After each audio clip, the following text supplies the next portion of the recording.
Before the world begins speaking into your ears, before your phone begins demanding your attention, before responsibilities start pulling at your thoughts, there is power in turning your heart toward God first.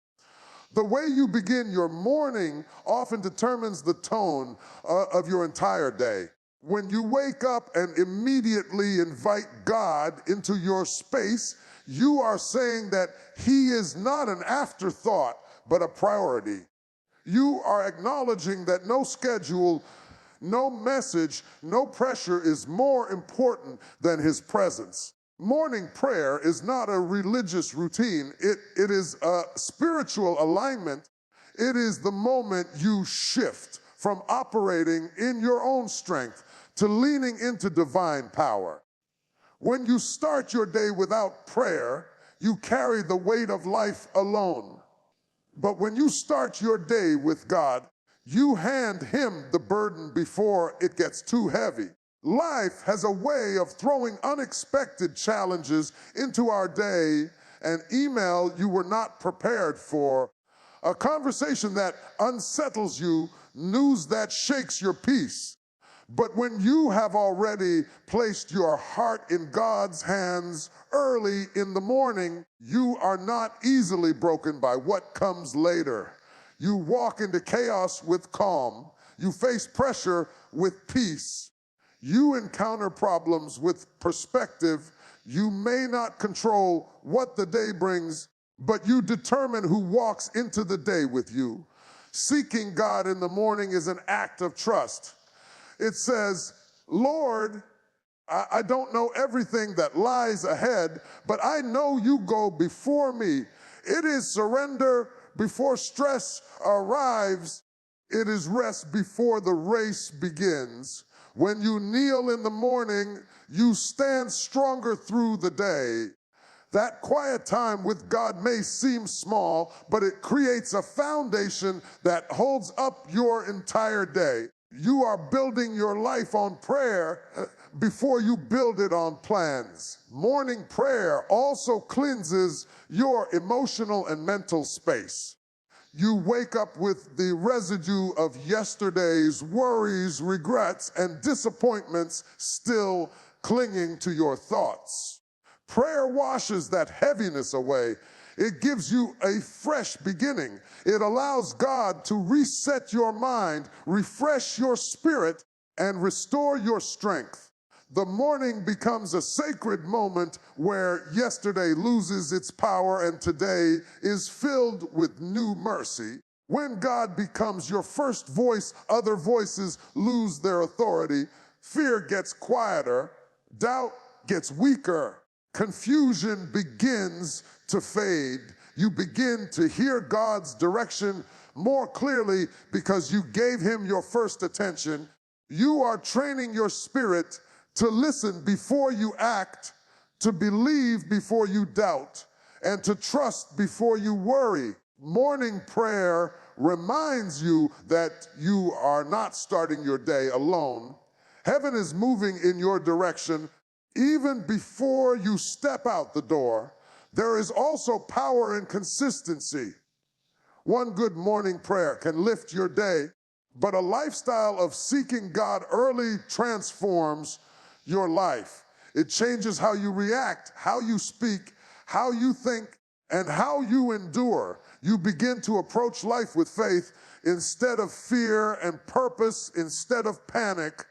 Over time, morning prayer shapes your character and strengthens your spirit. When you seek God in the morning, you are not just asking for help. You are declaring dependence. You are saying, I cannot do this without you. And every time you make that declaration, heaven responds. The day may not become perfect, but you become prepared. The storms may still come, but you will not fall apart. You will be anchored, guided, and guarded because you chose God before everything else. Every day carries battles we can recognize and dangers we cannot detect. There are threats that are obvious: sickness, conflict, financial pressure, betrayal, but there are also silent dangers that move unnoticed through our lives. This is why the prayer does not only ask for protection from what is visible, but also from what is hidden.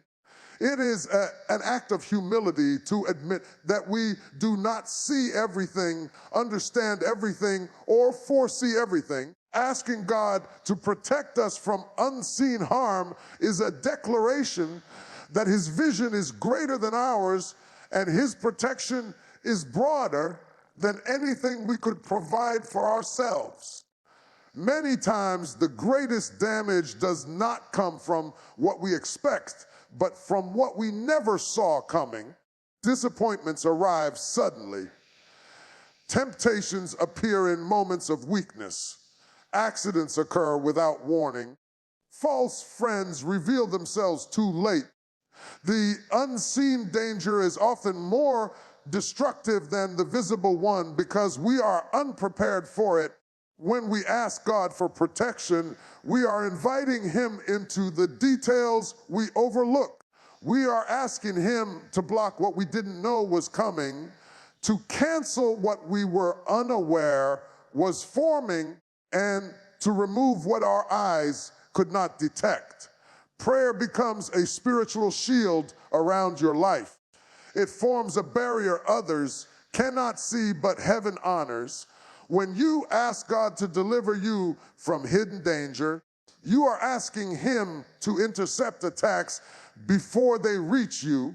You may never know the accidents that were prevented, the losses that were delayed, or the harm that was diverted, but heaven remembers every moment where God stood between you and destruction. Protection does not always mean removing danger. Sometimes it means surviving what should have destroyed you. There are also dangers that exist within us. Harmful thoughts, destructive habits, emotional triggers, and spiritual weaknesses. Often we are more vulnerable to what is inside us than what is around us. Fear can quietly poison peace. Anger can sabotage relationships. Pride can isolate us. Doubt can delay destiny. When we pray for deliverance, we are also asking God to expose the things within us that threaten our future. We ask Him to guide us away from ourselves when our own choices could undo us. The unseen includes spiritual opposition that seeks to weaken faith and interrupt purpose. Not every struggle is physical. Some battles are spiritual. Discouragement does not always come from circumstances. Sometimes it comes from invisible pressure that drains hope slowly. When you pray for protection, you are engaging in a battle that goes beyond what your eyes can observe. You are affirming that though you do not see everything, you trust the one who does. Protection is not just about survival, it is about preservation. God does not only keep you alive, He keeps you aligned. He preserves your peace, your purpose, and your calling. He guards your heart from becoming cold and your spirit from becoming tired. In moments when you do not even realize you are in danger of losing yourself, God steps in to rescue what you did not know was falling apart. Trusting God with unseen dangers builds deeper faith. It teaches you to rely not on control, but on confidence in His care. It reminds you that even when nothing seems wrong, God is still working in ways you will never fully understand. And though the danger may be invisible, fear has a way of never entering quietly and taking over loudly. It rarely announces itself. It seeps in through small worries, subtle doubts, and negative thoughts that seem harmless at first. But if it is not confronted, it grows. It begins to shape decisions, distort thinking, and steal peace. That is why the prayer boldly declares victory over fear and worry instead of quietly hoping they disappear. Faith is not silent. Faith speaks. What you say in the face of fear determines how much power it has over you. When you wake up and allow worry to be your first thought, you hand your day over to anxiety before it even begins. Your mind starts rehearsing problems that have not happened, reliving pain that has already ended, and imagining outcomes that may never come. Fear pulls you into a future that does not exist and traps you in it emotionally. But when you declare victory, you pull yourself back into the present where God's grace actually lives. You choose truth over assumption, peace over panic, trust over torment. Declarations are not empty words. They are spiritual weapons. When spoken in faith, they realign your mind with God's promises. Saying, I will not fear, is not pretending fear does not exist. It is refusing to let it rule. Saying, I trust you, Lord, is not denying difficulty. It is placing confidence higher than circumstance. Each declaration is a line you draw between what you feel and what you believe. Worry thrives in silence and grows in isolation. The moment you speak against it, you weaken it. Fear wants you quiet because silence allows it to gain authority. When you speak God's truth aloud, you interrupt the enemy's narrative and replace it with heaven's perspective. You remind your soul that problems are temporary, but God is eternal. You declare that your life is not controlled by chance, but by a sovereign hand that governs all things. Victory does not begin when the problem leaves. It begins when fear loses its grip. Many people wait for peace to come before they feel confident, but faith teaches the opposite. Confidence comes first and peace follows. When you declare victory while the storm is still present, you are proving that your trust is not dependent on circumstances. You are declaring that even if the situation stays the same, your spirit will not break under its pressure. The prayer trains the heart to expect strength instead of surrender, hope instead of helplessness, and courage instead of collapse. It shifts the focus from what could go wrong to what God will make right. Instead of asking, what if it fails? Faith begins to ask, what if it works?